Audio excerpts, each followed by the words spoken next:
Hi, welcome back to Book Buzz with Jen and Payne, a podcast where we talk about romance books, our current reads, and we also have the pleasure of sitting down with some of our favorite authors and chatting with them about their amazing books.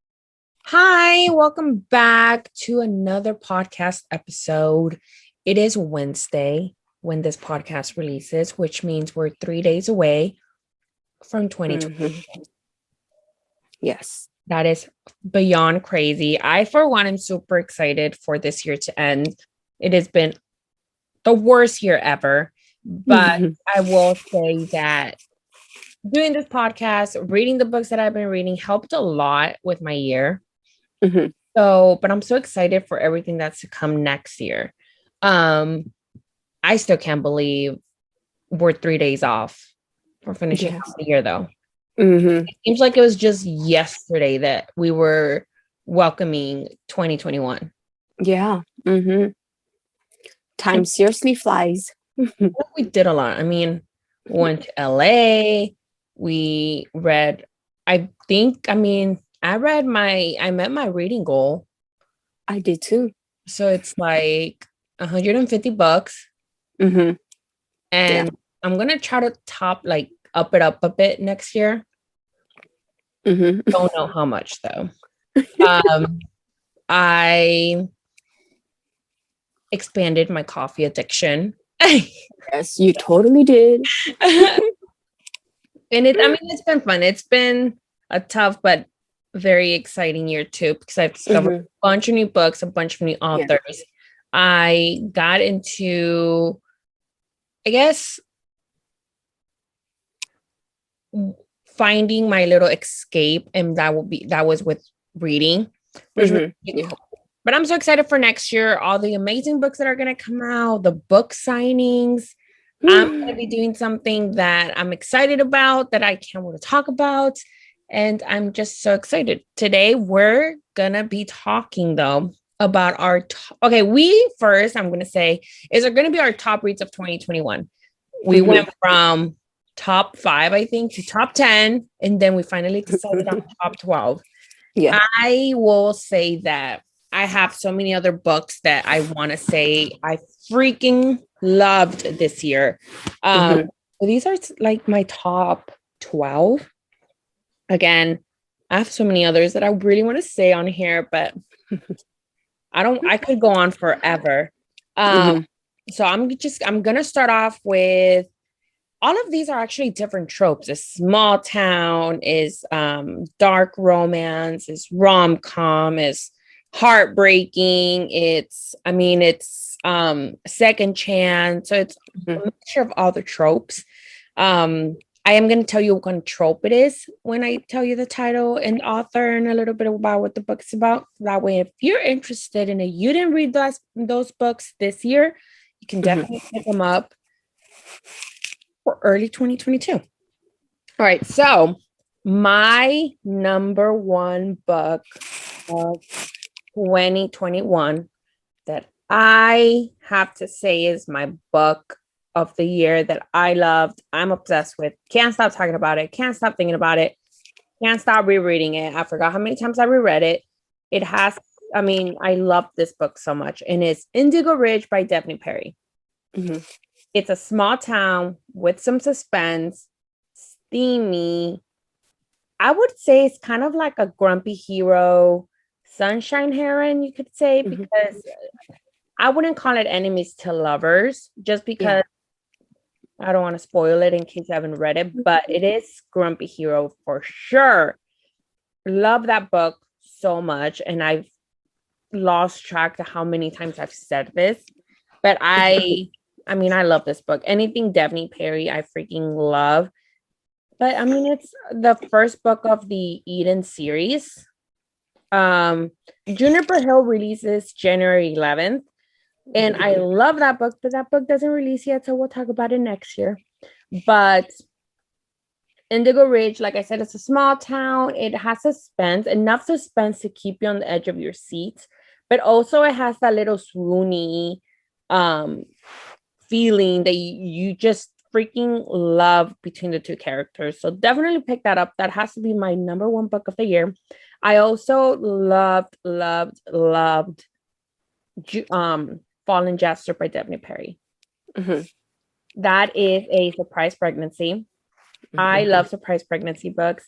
It is another grumpy hero, Sunshine Heron. Because he's very like, Leo is his name, right?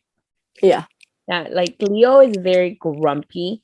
And I love when they technically play hard to get, and then they end up falling head over heels, and then like I loved it. It is, a lot of people say that the Tin Gypsy series is a motorcycle series. Not really a motorcycle series. So I just want to put it out there because I did have someone tell me that they really wanted to read it, but they don't like MC series, like book.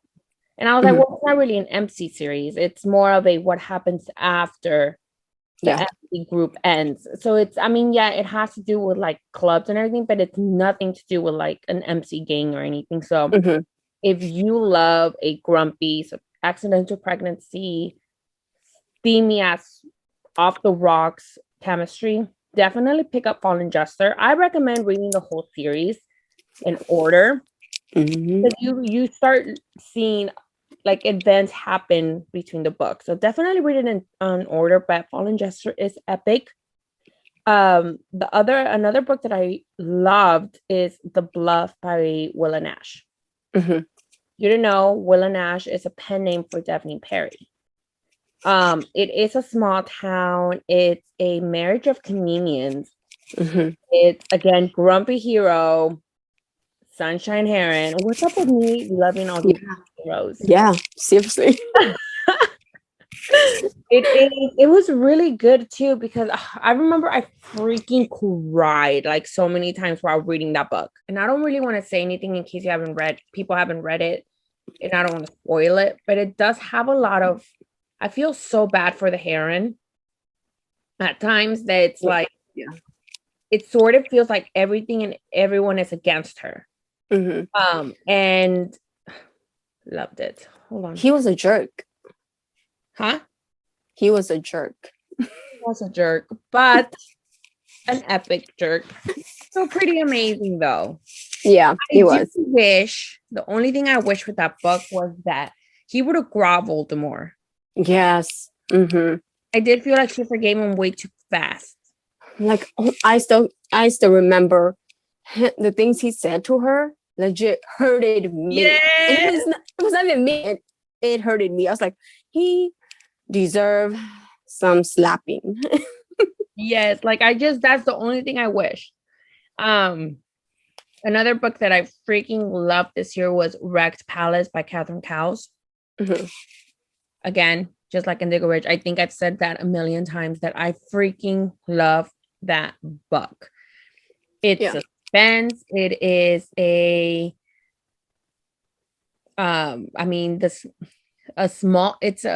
has suspense. It's a small town. And I think what I liked about this one, I love the little kids.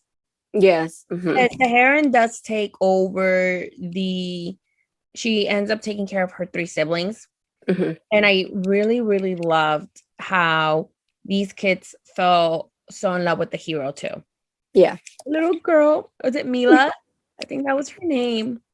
I don't remember. Mila. I loved her so much.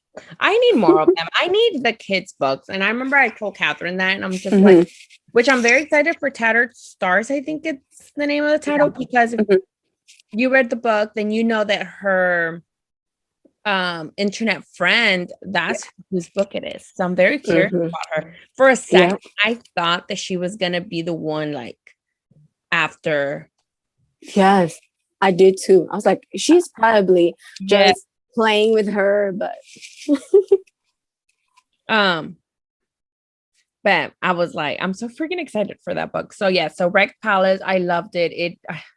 It breaks my heart, and I've been wanting to reread it, but I don't think I'm gonna reread it until I get Tattered Stars, just to kind of like get ready for that series.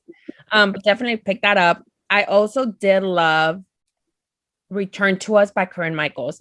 Let me just start off by saying that that book has been my favorite of the whole series so far. I know my man Oliver is coming and he's gonna steal the show, but Return to Us has been my favorite. He's a grump. Will you say it's a second chance, single dad, small town. I wouldn't consider grumpy hero because he was really nice. He was nice to her because you know how usually he was nice, yeah. Because usually in small town when someone returns, but he was home, a little bit mean to her in the beginning, like 2 pages. And besides that, 2 pages hurt. And then after that, it totally caught me off guard because he was really nice. Because usually second chance, they would be hitting each other right and left.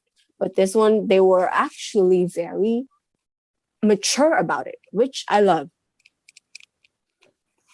But yeah, I loved it. It was the little girl. Again, I love books with little kids. And I feel like Corinne does the little girls so well. Like, Come Back to Me. What was it? Is it Come Back to Me? Come Back for Me? Yeah, Come Back for Me. Like, that little girl in that book was amazing. And now I really want to reread those 2 books. Oh my God. Yeah. Maybe I'll finish off my year rereading this year's top favorite books and then start off the new year with new books. Yeah. I don't know. I'm so busy. I have so many arcs on my Kindle. I wish I might. Yeah. I might maybe. I'm rereading a book right now that I read years ago when I should be reading my arcs, but I'm gonna reread Return to Us. It was really good. If you love small town, second chance, single dad, definitely pick it up. I also in my list I have Bad Cruise by O.J. Shen. Loved that one. She calls it a rom-com. I call it heartbreaking. It's a grumpy hero. I feel like she wasn't so sunshine, but she was very real. She was very polite. But yeah, I mean, she had so many like curveballs thrown at her, and it was like horrible. My heart broke. I mean, you will laugh, don't get me wrong, but you were crying. I cried so much. I was like, these bastards, like, don't mean to her. He was so mean to her. I think that's why she became a favorite heroine of Lee's. Yeah. Because I felt that she was the strongest. Because she had all this like happen to her, all of these people against her own freaking sister, may I add. But she was still like very strong, determined. Yeah. Like, she wanted the best for her kid.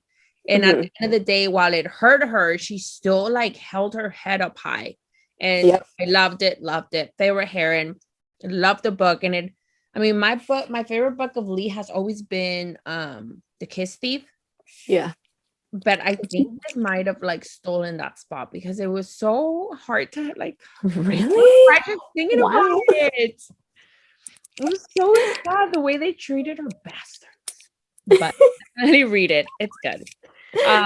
Another one that made me cry a river, and I feel like I say this with this author all the time. Like, this author literally makes me cry to the point of I have to stop a bit, catch my breath, and then like regroup myself and then continue reading, because I feel like her books are so real.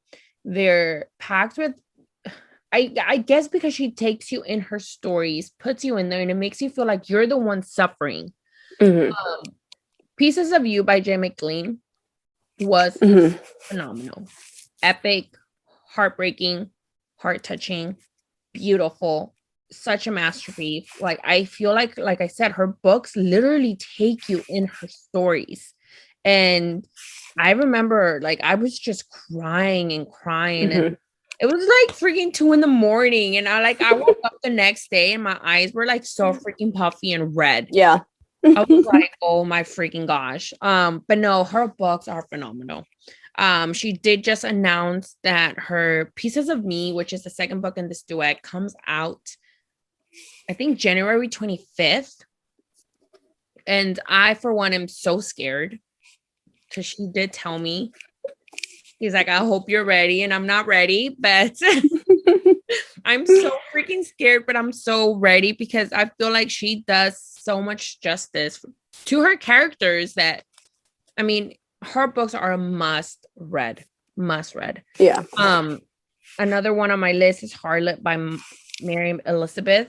That is the second book in her series. The first one is Tramp. The second one's Harlot. And the third one's going to be Criminal. That one comes out early next year, I believe. This one is more of a dark romance. So if you love dark romance, very steamy. I believe she's an escort, if I'm not mistaken. But definitely pick it up. It's really, really, really good. I am so excited for Criminal, though. And I'm scared.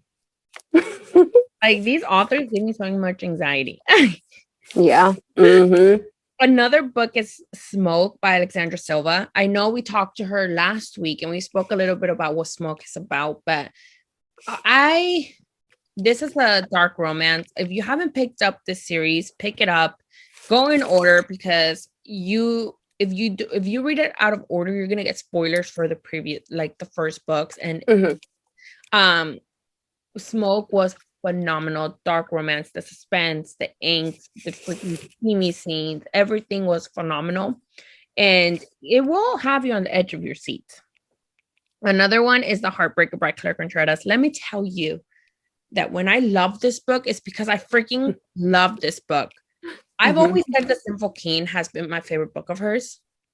This almost took that spot. Almost. And the only reason I said almost is because I reread The Sinful King over the weekend. Oh, wow. I fell in love with them again. If not, I would be saying it took The Sinful King spot. But it is really good.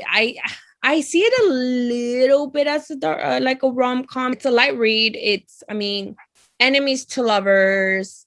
It's a sports romance. What's not to love. I freaking love this book. I love Claire's books. And I'm so excited for what she's going to be taking out hopefully next year. So I'm super excited for that. The other one is The Calamity by Jennifer Milliken.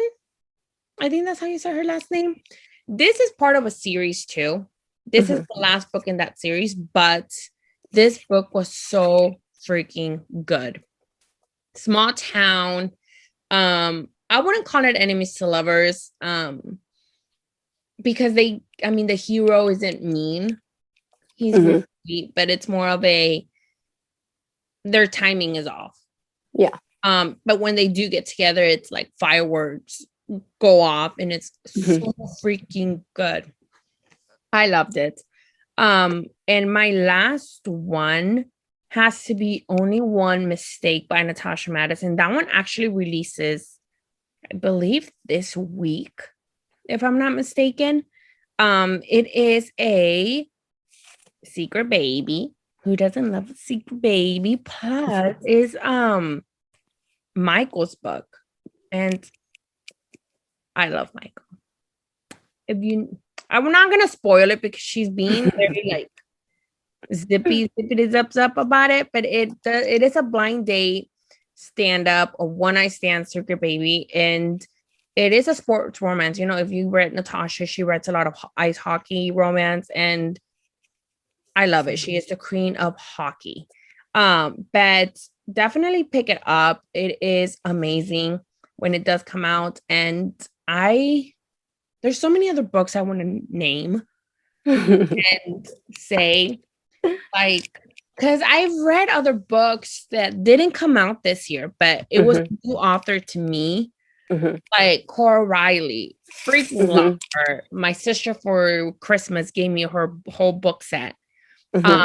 So that's literally what I'm setting up on my bookshelf because I'm like, I have to reorganize everything now. I also Harlot Ray, I freaking loved her. What is it? There's Always Someday.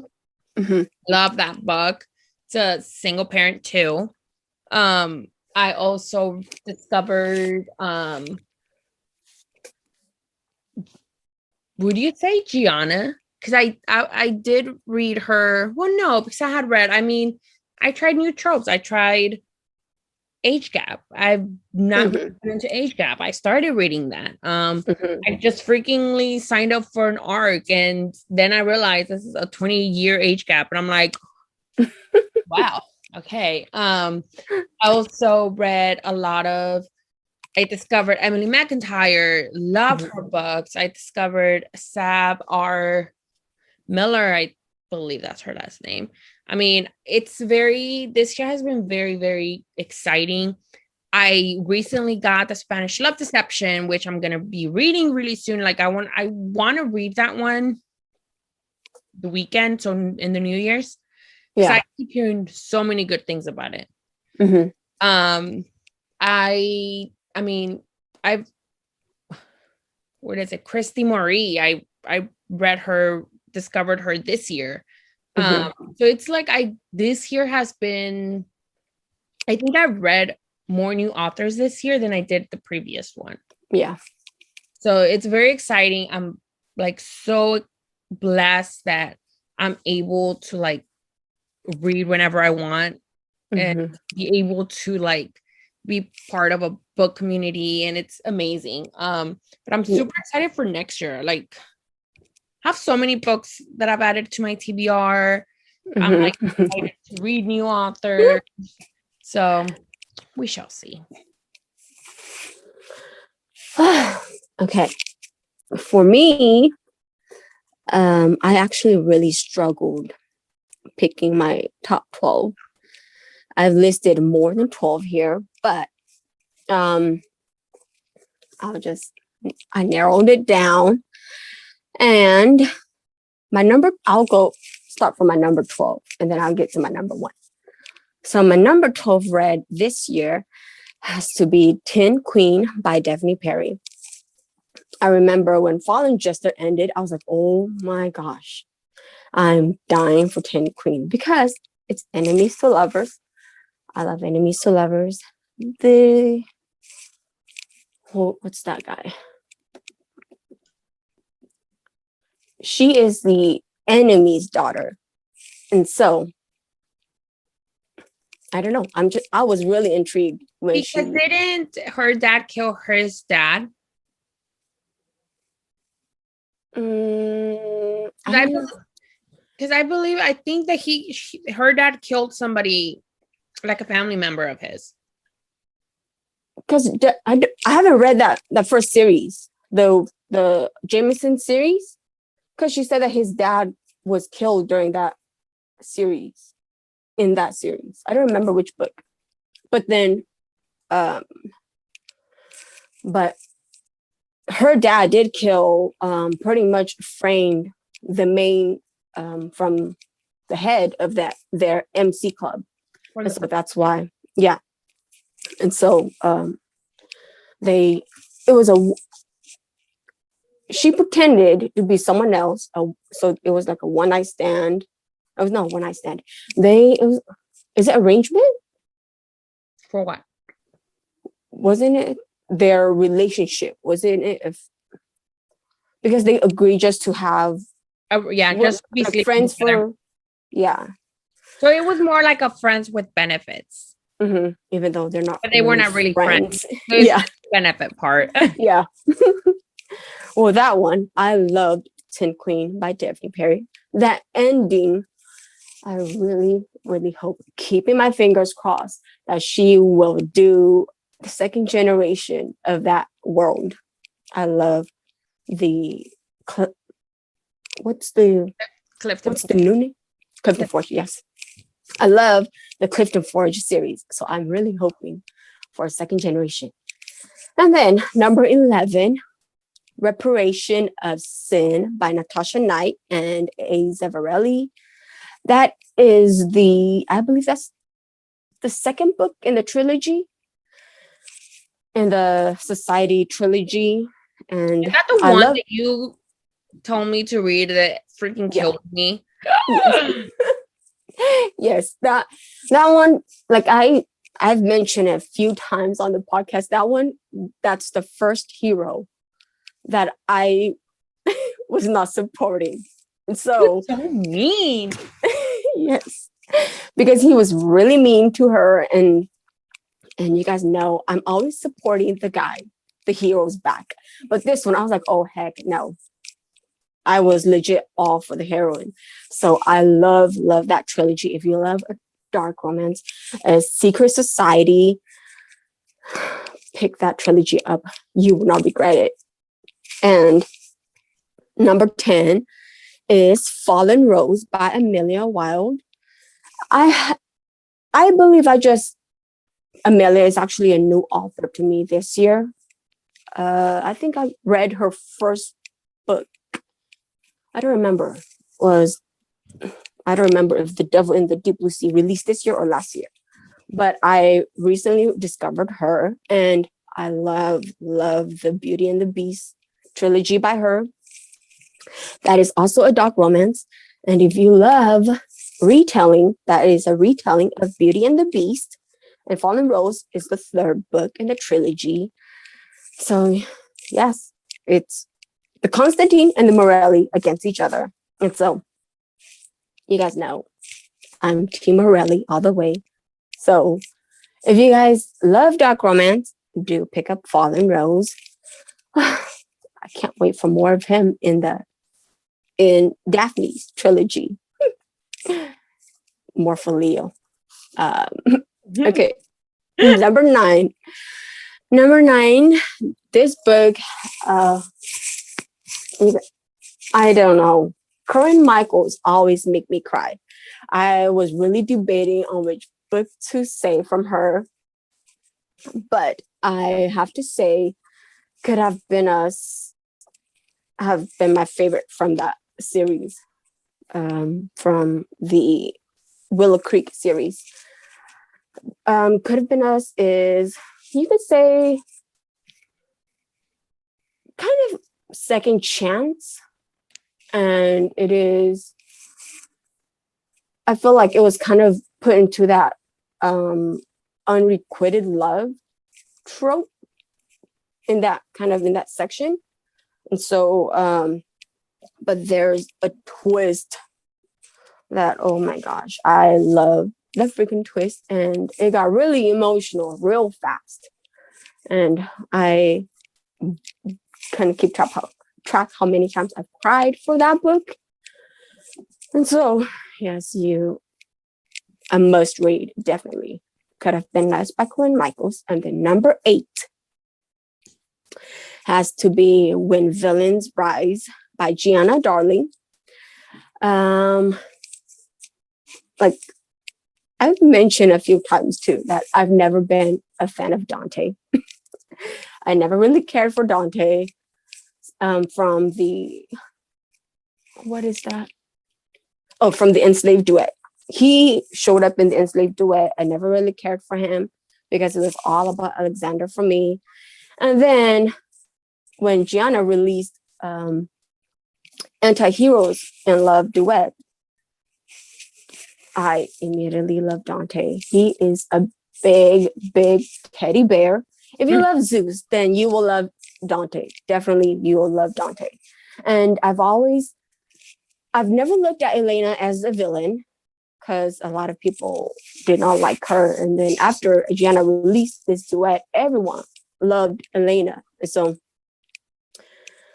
this one is definitely, the duet is definitely a must read. And When Villains Rise, there's just something about the way how Elena and Dante come together and work together as a couple and just help each other, bring each other up because of all the things that they've been through.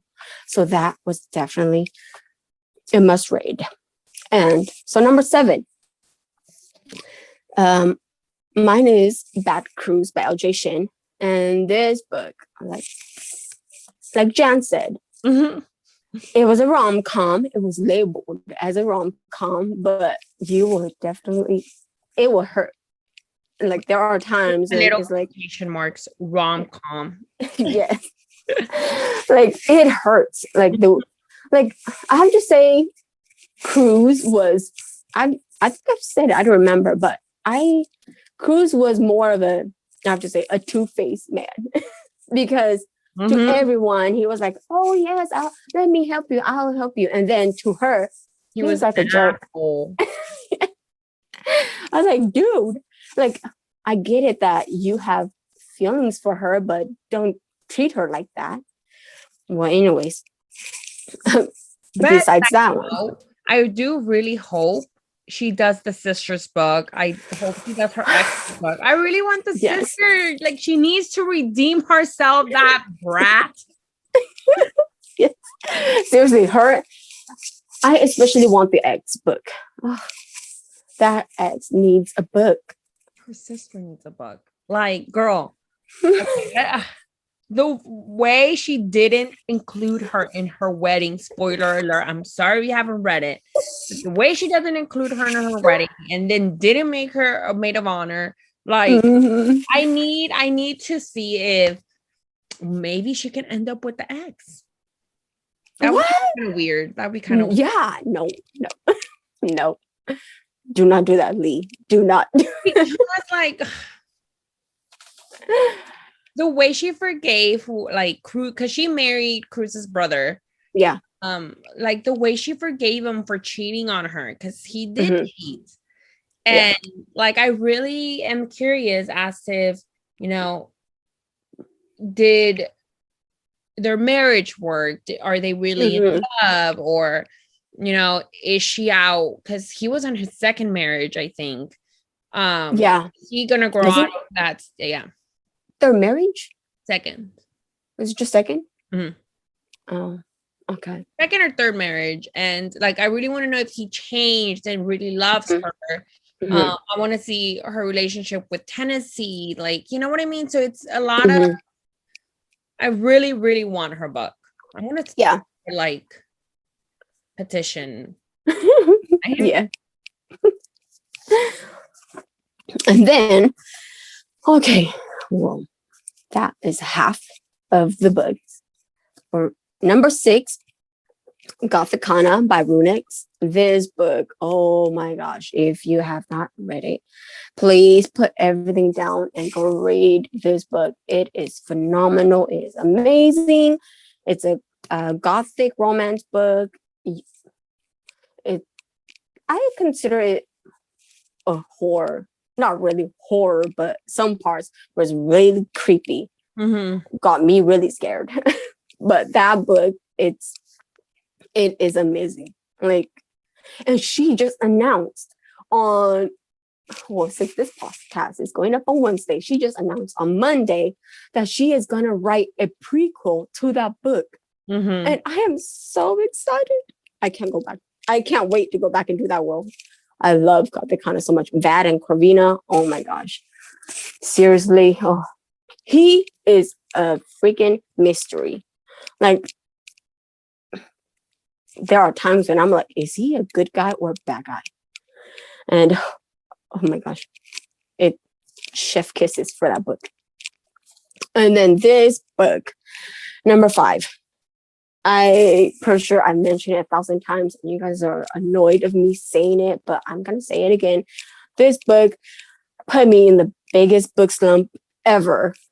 Like, I was not in a book slump at all last year, but this year I was in a book slump for like almost a month. And it was Mr. Garcia by Tl Swann. There is just something about Sebastian that, like, I want to strangle him, and at the same time I really want to hug him. And there's just something about the way how T writes that I seriously can picture it into a movie. And oh my goodness, there were a lot, I have to say, there was quite a lot of arguments in it, but I enjoyed it. Like, I couldn't stop reading. They met, it's quite an age gap too. They met at the club, and then something happened, and then they broke up, and then 6 years later they met again. She's her lawyer and he is the vice prime minister, and then all the jazz. And so goes to my number 4, The Casanova by Tl Swann. There's just something about Elliot. I still need to read that. I know. I'm still on page 6. Oh my gosh. I'm going to fly to Texas and force you to read it. And I'm not going to tell you what happened because I know you keep wanting to know the spoiler, but I'm not going to tell you. So the Casanova is like the Mouse High Club. All of those books, they're amazing. So the Casanova, no surprise, it's definitely an amazing book also. Now for my number 3, but if I remember correctly, I said this already in the one of our podcasts earlier with our Bookstagrammer podcast. And number 3 have to be The Forsaken King by Penelope Barsetti, aka Penelope Sky. And there's just something about this book that I was sucked in. I seriously didn't put it down at all. I was at work, not working, and I was reading. But yes, it's if you love Game of Thrones, then it totally gave me that vibe. Isn't it that time era? I don't even know the era of Game of Thrones. But it is those that time period. Yeah, it's like those medieval kind of time. So yeah, The Forsaken King, must read. Oh my gosh, it is. It will keep you at the edge of your seat. You will not know what the heck is gonna happen.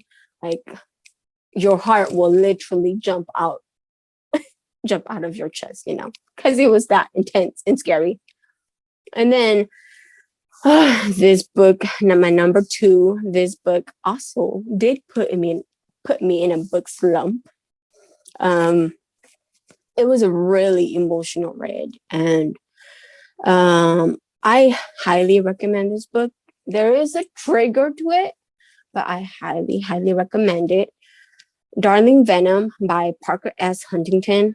It was a really emotional read. I couldn't even keep track of how many times I've cried for the book because it hurts so much. And I don't have much to say, but pick it up because it is amazing. Oh my gosh. I seriously don't know how she can even finish writing the book because it was really emotional. So it was touching, but really emotional. And my number 1, since we can't say duet, but I love both books. But I'll have to say The Lost Fisherman by Julian. That is my number 1 of 2021. I think it's just because I really connected to this story. And so this duet really stood out to me because I can really connect it to it. And oh my gosh, at first I was really confused as to why the heck is it The Lost Fisherman? I was really confused, but when you read it, you will understand why it was called The Lost Fisherman. And there is just something about Fisher that I sometimes, because I can really understand the heroine, so at times I really want to strangle Fisher, but he is definitely gold. I love Fisher. And so, yes, those are my 12 top reads of 2021. And I highly recommend all of them. So, yeah. So many good books this year, though. Yeah, I could go on forever. Yeah, because there's so many else. There's so many I want to say. And then I also want to say other books that I read that didn't release this year, but that I read for the first time. So it's hard, but yeah. So that's it. This is our final podcast of the year. Bittersweet here. But we're gonna be back, and I'm gonna sound so cheesy when I say next year, which is next week. So we'll be back on January the 12th. And thank you so much for listening to us this year. Thank you so much to all the authors that we sat down and chatted with us. It was an honor. It was a dream come true. Thank you so much. Next year, we are going to be doing interviews too, and it's going to be so exciting. We have so many things planned for next year, and hopefully things calm down and we get to go to some book signings too. Because I miss book signings, but it's going to be fun. Keep an eye on our Instagram as well. It's Book Buzz Podcast. We just closed a giveaway that we had with Jody. And we are so close to 1,000 followers. When we do the 1,000 followers, we are going to do a big giveaway. We are planning one that I know a lot of people are going to love. So keep an eye on that. We'll probably do that when we hit 1,000 followers. I know we haven't really discussed it. Maybe we're discussing it now. But make sure you're following us, and thank you so much again. And we'll see you guys in 2 weeks. We hope you guys had an amazing Christmas. We hope you have an amazing New Year's. Don't forget the Harry Potter reunion comes out on Saturday. I'm so freaking excited. I cried with the trailer. I'm gonna cry when I watch it. And I'm so excited. So make sure you tune in and watch that. And there's so many amazing releases coming this week too. And we're gonna update that in our Instagram. So make sure you check that out so you know which books are releasing. We're gonna be a little bit more active on our social media within the coming in the new year. So we're gonna be posting new releases, upcoming releases to look forward to, and so much more. So keep an eye on that. And like I said, we'll see you guys in 2 weeks. Have an amazing and safe New Year's. And thank you so much. Bye. Bye.